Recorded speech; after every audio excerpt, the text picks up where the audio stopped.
रात्रीच्या जेवणामध्ये काय बनवायचं सुचत नसेल, त्याच भाज्या खाऊन कंटाळा आला असेल, तर अशा वेळेला तुम्ही हे आजचे रात्रीच्या जेवणातले अस्सल पारंपरिक खानदेशी पद्धतीचे 3 मेनू नक्की करून बघा. बनवायला सोपे आहे आणि छान चविष्ट तयार होतात. सर्वात आधी आपण खिचडी आणि त्यावर तिखट तेल कसं तयार करायचं ते बघूया.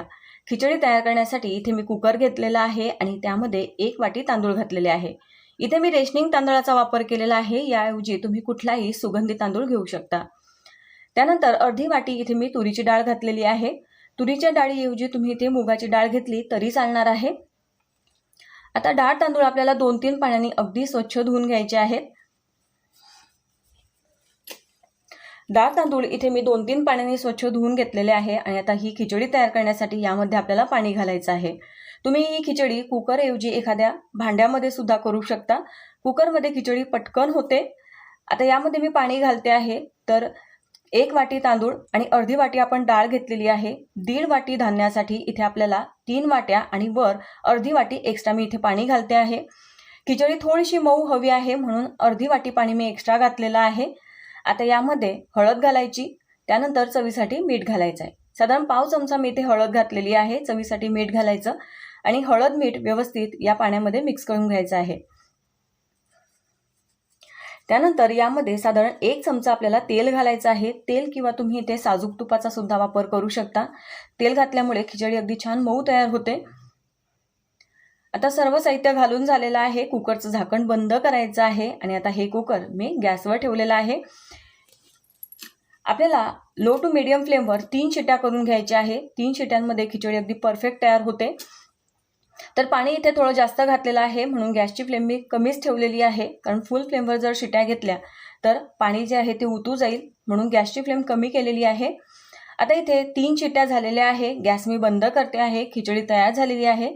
पूर्ण कुकरमधून वाफ निघाली की आपण खिचडी कशी तयार झाली ते पाहूया. तोपर्यंत आपण खिचडीवर खाण्यासाठी इथे तिखट तेल करूया. तर तिखट तेल करण्यासाठी इथे मी 2 चमचे तेल भांड्यामध्ये गरम करण्यासाठी ठेवलेलं आहे. आता हे तेल अगदी छान कळकळीत असं गरम झालेलं आहे. यामध्ये 1 चमचा मी मोहरी घातली. मोहरी छान तळतळली त्यामध्ये 1 चमचा जिरं घातलेला आहे. त्यानंतर 1 चमचा भरून अगदी बारीक चिरलेला लसूण घालायचा आहे. बारीक चिरून किंवा तुम्ही इथे ठेचून सुद्धा लसूण वापरू शकता. इथे मी असा थोडासा ठेचून घेतलेला आहे लसूण आणि हा लसूण अगदी छान असा कुरकुरीत होऊ द्यायचा आहे. गॅसची फ्लेम कमी करायची आहे. त्यानंतर आता यामध्ये कढीपत्त्याची पानं घालते आहे. 6-7 कढीपत्त्याची पानं घातली. त्यानंतर हिंग घालायचं आहे. तर अगदी पाव चमचा इथे मी हिंग घातलेला आहे. त्यानंतर थोडीशी कोथिंबीर घालायची आहे. कोथिंबीर घातल्यामुळे या तेलाला चव छान येते. त्यानंतर थोडंसं असं जाडसर तिखट आहे ते घालते आहे. जर तुमच्याकडे असं तिखट नसेल तर तुम्ही इथे मिरच्या बारीक करून सुद्धा वापरू शकता. हिरव्या मिरचीचा वापर केला तरी चालेल. आता थोडंसं मीठ घालायचं आहे. थोडंसं मीठ घातलं म्हणजे या तेलाला चव छान येते. तिखट सर्वात शेवटी घालायचं आहे. तिखट घालत असताना मी गॅस बंद केलेला होता. सर्वात शेवटी तिखट घातल्यामुळे ते करपत नाही आणि जळत सुद्धा नाही. आणि आता मस्त असं हे सुरसुरीत असं लसणाचं तिखट तेल बनून तयार झालेलं आहे. तेल तयार झालेलं आहे. इकडे कुकरमधली जी वाफ आहे ती सुद्धा निघालेली आहे आणि परफेक्ट इथे खिचडी आता तयार झालेली आहे. खिचडी कशी तयार झाली ते दाखवते. हे बघा अगदी झटपट अशी ही खिचडी बनून तयार होते आणि या खिचडीवर हे वरून तिखट तेल घ्यायचं खूप छान लागतं. या साध्या खिचडीवर वरून तुम्ही गूळ आणि तूप घेऊन सुद्धा खाऊ शकता किंवा गूळ आणि दूध घेऊन सुद्धा खाऊ शकता. तुम्हाला जशी आवडेल तशी ही खिचडी तुम्ही सर्व करू शकता. खानदेशामध्ये रात्रीच्या जेवणात आवर्जून हा मेनू तयार केला जातो. तर तुम्ही सुद्धा एक वेळा हा मेनू नक्की करून बघा. तिखट तेलामुळे खिचडीची चव जास्तच वाढते. त्यानंतर आपण इथे आता आंबट चुक्याचं गरमागरम चटपटीत चटकदार पिठलं कसं तयार करायचं ते पाहूया. तर इथे पिठलं तयार करण्यासाठी 2 चमचे तेल ठेवलेलं आहे. तेल गरम झालं. यामध्ये मी 1 चमचा जिरं मोहरी घातली. त्यानंतर लसूण पाकळ्या बारीक चिरून घेतलेल्या आहे. साधारण 4-5 लसूण पाकळ्या अगदी बारीक चिरलेल्या त्या घातलेल्या आहे. त्यानंतर हिरवी मिरची घालायची आहे. 4-5 हिरव्या मिरच्या घातलेल्या आहे. हे जे पिठलं आहे हे छान झणझणीत असं चवीला छान लागतं, म्हणून मिरची थोडी जास्त घालायची आहे. मात्र तुम्हाला हवी तशी तिखट चव तुम्ही ॲडजस्ट करू शकता. मिरची आपल्या आवडीनुसार कमी जास्त करू शकता. त्यानंतर साधारण 1-2 चिमूट मी इथे हिंग घातलेला आहे आणि एक मध्यम आकाराचा बारीक चिरलेला कांदा घातला. आता व्यवस्थित कांदा परतून घ्यायचा आहे. गॅसची फ्लेम कमी आहे. कांदा खूप जास्त करपट किंवा तांबूस करायचा नाही. आणि आता यामध्ये थोडीशी हळद घातली. त्यानंतर अगदी थोडी धणे पावडर घातलेली आहे आणि चवीपुरता थोडासा गरम मसाला घातलेला आहे. खूप जास्त मसाल्याचा वापर करायचा नाही, अगदी थोडा मसाला वापरायचा आहे. यामुळे या पिठल्याला चव छान येते. आता सर्व मसाले तेलामध्ये छान मिक्स करून घेतले. त्यानंतर यामध्ये आपल्याला आंबट चुका घालायचा आहे. तर इथे 1 वाटी भरून आंबट चुका घेतलेला आहे. मध्यम आकाराची आंबट चुक्याची गड्डी होती. व्यवस्थित आंबट चुका स्वच्छ धुवून घेतला. त्यानंतर अगदी बारीक असा चिरून घेतलेला आहे आणि अगदी मिनिटभर आपल्याला हा आंबट चुका तेलावर परतून घ्यायचा आहे. आंबट चुका थोडासा आंबट असतो, त्यामुळे या पिठल्याला छान अशी चटपटीत चव येते. आणि आता यामध्ये आपल्याला पाणी घालायचं आहे. तर साधारण 1 ते 1.5 ग्लास मी इथे पाणी घालते आहे. तुम्हाला पिठलं किती करायचं आहे त्या अंदाजाने तुम्ही इथे पाणी कमी जास्त करू शकता. यामध्ये तुम्ही आंबट चुक्याचा किती वापर केलेला आहे कमी जास्त, त्यानुसार पिठल्याची चव आंबट होईल. जास्त वापरला तर थोडी आंबट चव येते, कमी वापरला तर हवी तशी आंबट चव येत नाही. आता यामध्ये आपल्याला चवीसाठी मीठ घालायचं आहे. मीठ घालून झालेलं आहे. पाणी व्यवस्थित खालीवर हलवून घेतलेलं आहे आणि आता या पाण्याला छान उकळी येऊ द्यायची आहे. 1-2 उकळी आल्यानंतर आपल्याला यामध्ये बेसन पीठ घालायचं आहे.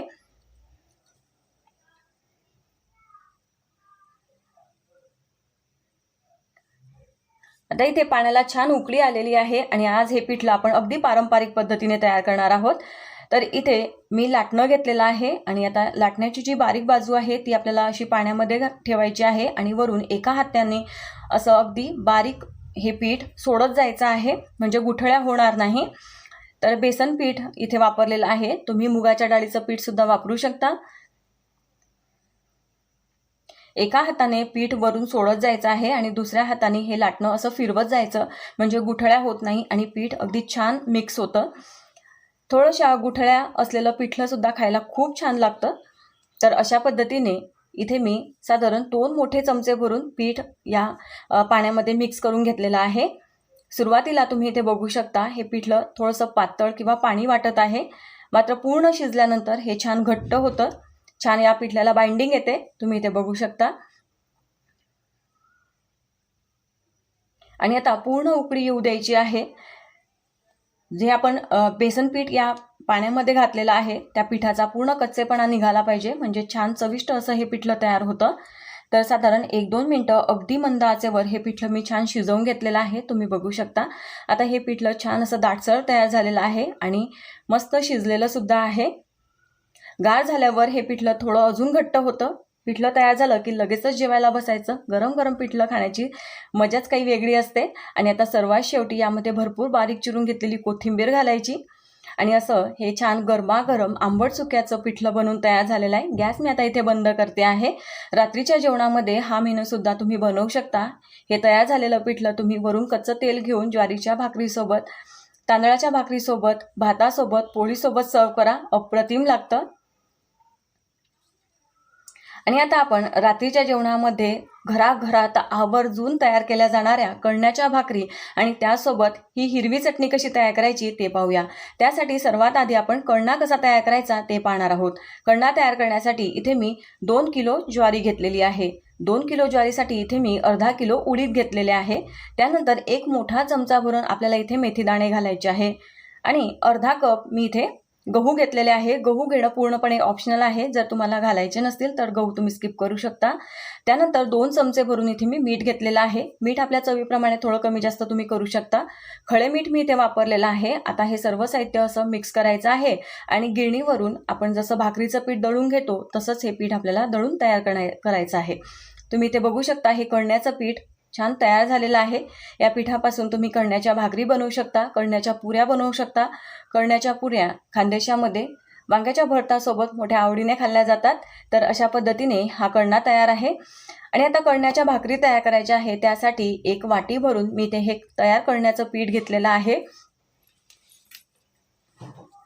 1 वाटी पिठासाठी 1 वाटी पाणी मी इथे घेतलेलं आहे. तर हे गार पाणी आहे, हे आपल्याला अगदी कडकडीत असं उकळतं गरम करून घ्यायचं आहे.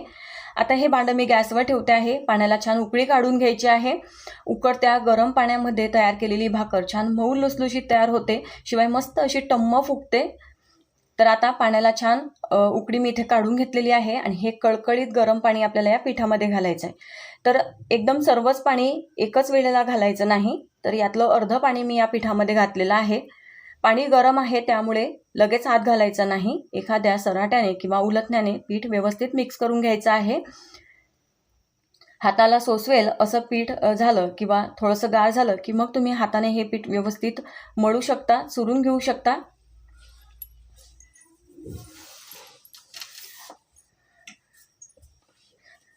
तर आता मला इथे गरज वाटत आहे म्हणून भांड्यातलं जे पाणी आहे ते थोडं थोडं घेऊन मी छान हा जो गोळा आहे पिठाचा हा तयार करून घेणार आहे. रात्रीच्या जेवणामध्ये घराघरात अगदी आवर्जून या कणण्याच्या भाकरी आणि चटणी केली जाते. चवीला भन्नाट लागतात आणि बनवायला सुद्धा खूप सोप्या आहेत.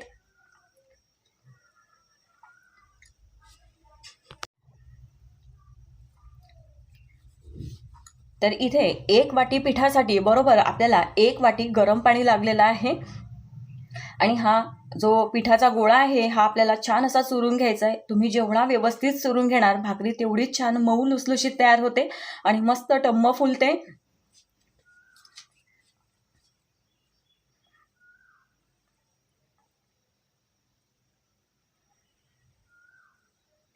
आता हा गोळा इथे भिजवून तयार झालेला आहे आणि आता आपल्याला भाकरी थापून घ्यायची आहे. भाकरी थापण्यासाठी इथे मी पोळपाटावर कणण्याचं पीठ थोडंसं जे आहे कोरडं ते असं पसरवलेलं आहे आणि आता यावर आपल्याला ही भाकरी थापून घ्यायची आहे. जर तुम्हाला हाताने भाकरी थापणं जमत नसेल तर तुम्ही इथे लाटण्याने सुद्धा ही भाकरी लाटून घेऊ शकता. थोडंसं पीठ लावल्यामुळे ही भाकरी अगदी छान अशी फिरते आणि व्यवस्थित एकसारखी थापली जाते. हे बघा, तर इथे मी भाकरी छान थापून घेतलेली आहे. मध्यम जाळीची अशी ही भाकरी मी तयार केलेली आहे. खूप जास्त जाडही नाही आणि खूप जास्त पातळही नाही. तर भाकरी जेव्हा मी थापत होती तेव्हाच इथे मी तवा गरम करत ठेवलेला होता आणि आता या तव्यावर ही भाकरी आपल्याला छान शेकून घ्यायची आहे. वरच्या बाजूने पाणी लावायचं आहे आणि पाण्याची बाजू थोडीशी सुकल्यानंतर मग आपल्याला भाकरीची बाजू पलटी करून घ्यायची आहे. थोडंसं पाणी लावल्यामुळे बाजू बदलवल्यावर भाकरी थोडीशी तव्याला चिकटल्यासारखी होते, त्यामुळे भाकरी कोरण्याची किंवा बाजू बदलवण्याची घाई करायची नाही.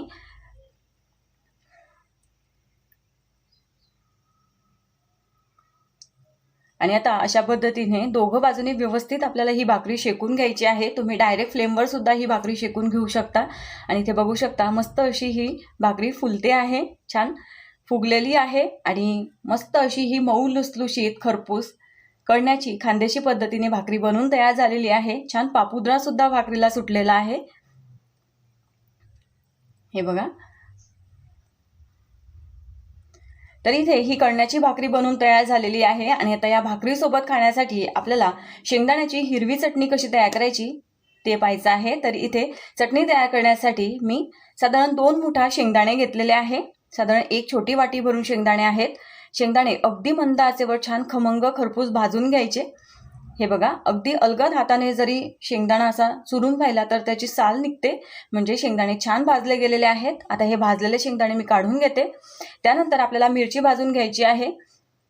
तर तुम्हाला चटणी किती तिखट हवी आहे त्यानुसार तुम्ही इथे मिरची कमी जास्त घेऊ शकता. तर या मिरच्या छान झणझणीत तिखट आहे. 5 मिरच्या मी वापरलेल्या आहेत. मिरच्या दोघं बाजूने व्यवस्थित भाजल्या गेल्या की मग त्यावर थोडंसं तेल घालायचं. यामध्ये तुम्ही जाड मिरची सुद्धा मिक्स घेऊ शकता. मिरच्या भाजून झालेल्या आहे, शेंगदाण्यासोबत काढून घेतल्या आणि आता ही चटणी तयार करायची आहे. त्यासाठी हे भाजून घेतलेलं सर्व साहित्य मिक्सरच्या भांड्यामध्ये इथे मी काढून घेते.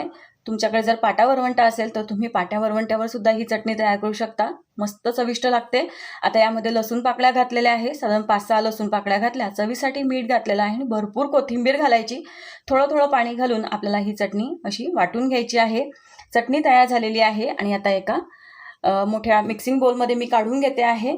ही चटणी तयार करत असताना अगदीच आपण इडली ढोकळ्यासोबत खाण्यासाठी जशी चटणी तयार करतो तेवढी बारीक मऊ अशी चटणी वाटायची नाही.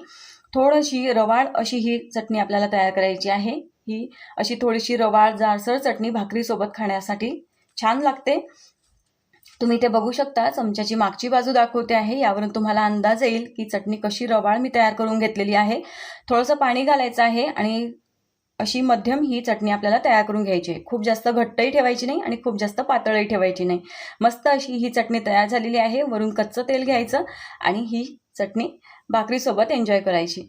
तर अशा पद्धतीने आज आपण रात्रीच्या जेवणाचे हे 3 खानदेशी मेनू पाहिले. रेसिपी तुम्हाला आवडली असेल तर एक लाईक नक्की करा. चॅनलवर नवीन आले असाल तर सबस्क्राईब करायला विसरू नका. फ्रेंड्ससोबत, फॅमिली मेंबर्ससोबत व्हिडिओ जास्तीत जास्त शेअर करा. पुन्हा भेटू. Bye bye.